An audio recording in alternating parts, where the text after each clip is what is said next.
點解呢件事忽然之間引起中國內地嘅人嘅共鳴呢？嗱，亦都正你剛才所講嘅故事有關啦，就係因為呢，而家喺中國大陸地周圍都係欠薪、欠款、爛尾工程，而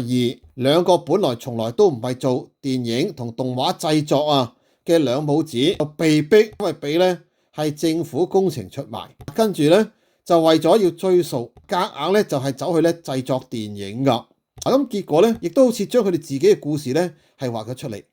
因為個劇情就係講呢一隻牛叫做牛來，仲有牛媽媽，兩隻牛好啦，即係話呢喺今時今日嘅環境入邊，忽然之間呢係得到喺中國內地大多數所謂牛馬，內地叫牛馬就係講緊做牛做馬，就係講緊一般嘅勞苦大眾。其實中國內地一般嘅大眾佔咗個人口99%，